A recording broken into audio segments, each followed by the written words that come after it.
प्यारे बच्चों, आप सभी का स्वागत है तीसरा कंप्यूटर क्लासेस ऑनलाइन क्लासेस में। हम लोग पढ़ रहे थे राजनीति विज्ञान विषय को और उस विषय में टीजीटी स्पेशल क्लास चल रही थी। इसमें भैया हम लोग आज पढ़ने वाले हैं स्वतंत्रता के विषय में। चलिए अपनी व्याख्या को हम प्रारंभ करते हैं। तो भैया इसमें ये बताया गया है कि स्वतंत्रता अंग्रेजी का रूपांतरण है लिबर्टी शब्द का। लिबर्टी शब्द अंग्रेजी के लैटिन के लिबर शब्द से निकला है, जिसका अर्थ होता है बंधनों का अभाव। हम ये कह सकते हैं कि आधुनिक युग में स्वतंत्रता शब्द सबसे अधिक लोकप्रिय है और इस शब्द की लोकप्रियता का परिणाम यह हुआ कि प्रत्येक व्यक्ति अपनी इच्छानुसार स्वतंत्रता के अलग अलग अर्थ लेता है।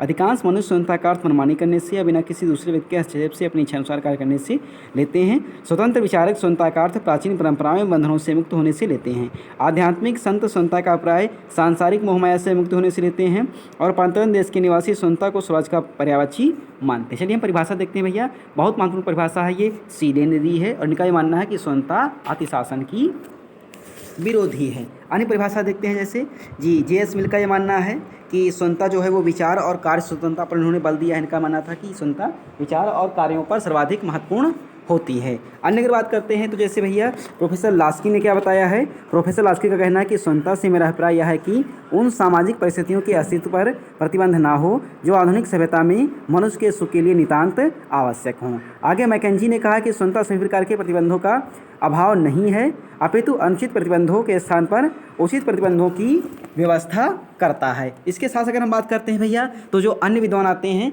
जैसे इसमें सीले हैं, फ्रीमैन हैं, मैकेंजी हैं, इनका भी मानना है कि स्वतंत्रता का जो चित्रण है वो अनुचित प्रतिबंधों का अभाव या उचित प्रतिबंधों की व्यवस्था के रूप में किया गया है। तो आप लोगों ने देखा इसमें जैसे मैंने बताया कि सामान्य रूप से अधिकतर विद्वानों के द्वारा यही सिद्ध किया गया है कि स्वतंत्रता किस प्रकार से हम उसे एक नया रूप दे सकते हैं। उसके बाद में हम आगे बढ़ते हैं, आगे देखते हैं भैया स्वतंत्रता के रूप के विषय में। तो स्वतंत्रता के जो रूप बताए गए हैं उनकी व्याख्या करेंगे जी। सबसे पहला जो इसका ये रूप बताया गया है वो है प्राकृतिक स्वतंत्रता के विषय में। प्राकृतिक स्वतंत्रता के विषय में अगर हम बात करते हैं तो समानता इसमें जैसे आ जाता है कि सबसे पहले तो प्रकृति के द्वारा जो हमें स्वतंत्रता मिली है उसे हम प्राकृतिक स्वतंत्रता कह सकते हैं। जैसे सामान्यतः रूसो ने कहा कि मनुष्य स्वतंत्र उत्पन्न होता है किंतु वह सर्वत्र बंधनों से जकड़ा हुआ है। प्राकृतिक स्वतंत्रता का आशय मनुष्यों की अपनी इच्छानुसार करने की स्वतंत्रता से है। संविधावादी विचारकों का मत है कि राज्य की उत्पत्ति के पूर्व व्यक्तियों को इस प्रकार की स्वतंत्रता प्राप्त थी, जैसे यूएसए में स्वाधीनता की घोषणा, फ्रांस की राजक्रांति इत्यादि जो थी स्वतंत्रता के ही रूप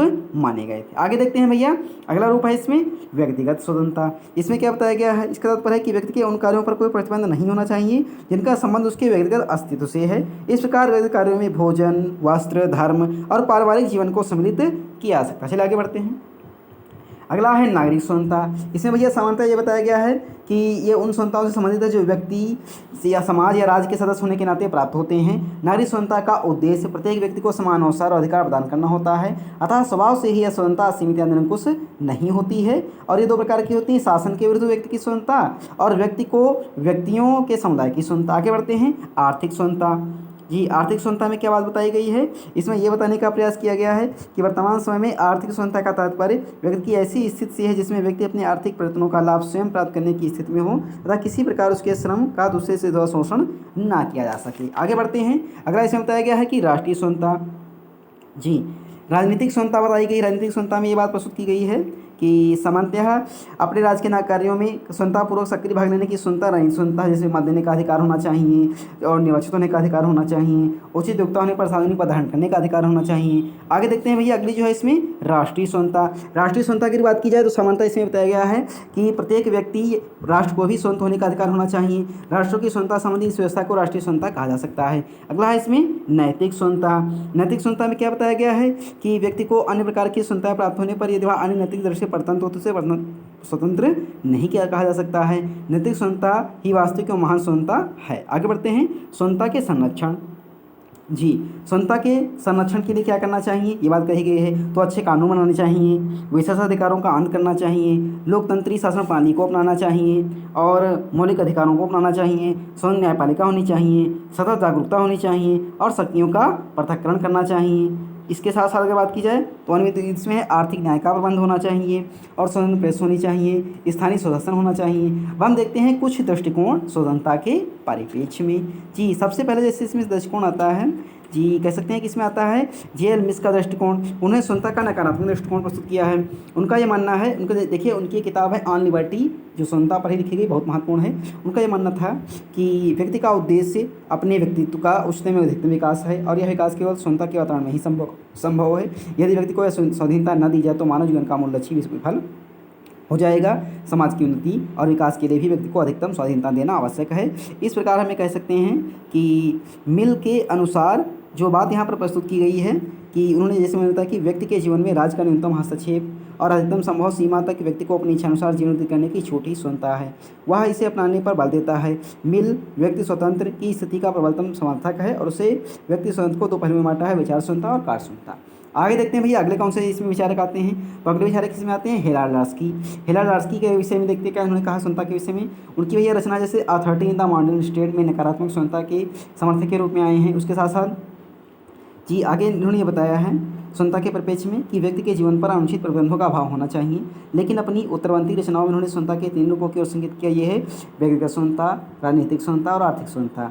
व्यक्तिगत स्वतंत्रता व्यक्तिगत जीवन की इच्छानुसार व्यतीत करने की स्थिति और राजनीतिक स्वतंत्रता का अर्थ राज्य के मामलों में सक्रिय हो पाने की शक्ति है। आगे देखते हैं भैया अगले जो हमारे दृष्टिकोण आते हैं उसमें आ जाते हैं ये स्वतंत्रता का सकारात्मक दृष्टिकोण, ग्रीन और बोसांके का दृष्टिकोण। तो इसमें हम देखते हैं भैया जैसे वर्तमान समय में यह विचार बढ़ती हो रहा है कि व्यक्ति के जीवन पर प्रतिबंधों के अभाव मात्र से व्यक्ति का विकास संभव नहीं, अतः स्वतंत्रता के नकारात्मक दृष्टिकोण के स्थान पर सकारात्मक दृष्टिकोण का प्रतिपादन किया गया है। स्वतंत्रता के सकारात्मक दृष्टिकोण के साथ सबसे अधिक प्रबल रूप में थॉमस ग्रीन का नाम जुड़ा हुआ है। बोसांके ने ग्रीन के इन विचारों को अपनाया है। ग्रीन स्वतंत्रता विषयक विचारों के संबंध में कांट की स्वतंत्र नैतिक इच्छा और हेगल की सकारात्मक स्वतंत्रता की धारणा से प्रभावित हैं। ग्रीन के अनुसार स्वतंत्रता न तो केवल हस्तक्षेप का अभाव मात्र है और न ही मनमानी करने की छूट, क्योंकि इसके अंतर्गत कार्य करने की इस प्रवृत्ति पर ध्यान नहीं दिया गया जिसमें व्यक्ति की इच्छा संतुष्ट प्राप्त होती है। एक ऐसे व्यक्ति को स्वतंत्र कैसे कहा जा सकता है जो मृत्यु की सीमा तक मद्यपान करता है, जीवन द्वारा स्वयं अपने परिवार का विनाश करता है। आगे देखते हैं जी बोसांके का दृष्टिकोण। बोसांके पर की स्वतंत्रता विषयक धारणा रूसो, कांट, हेगल, ग्रीन का प्रभाव है। वह ग्रीन के समान ही सकारात्मक स्वतंत्रता का प्रतिपादन करता है। बोसांके प्राकृतिक स्वतंत्रता की किसी धारणा में विश्वास नहीं करता है। उसके अनुसार स्वतंत्रता व्यक्ति की वह अवस्था जिसमें अनेक यातनाओं, दबावों, नियंत्रणों, दमन, पराधीनताओं के होते हुए भी कुल मिलाकर अपने आप को केवल अपने वश में होना ही मानता है। एक व्यक्ति जो दास नहीं है वह एक स्वतंत्र नागरिक हो, यह आवश्यक नहीं है। उसकी युक्ति है कि एक व्यक्ति दास से अधिक होकर भी स्वतंत्र नागरिक से कम हो सकता है।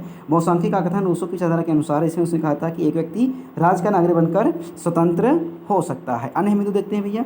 अन्य बिंदु जैसे स्वतंत्रता के परिप्रेक्ष्य में ये बताए गए हैं कि स्वतंत्रता के विभिन्न रूप जैसे बताए गए उनकी भी व्याख्या हो चुकी है।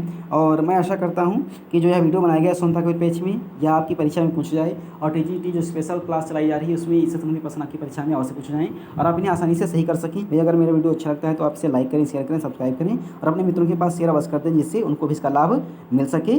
धन्यवाद।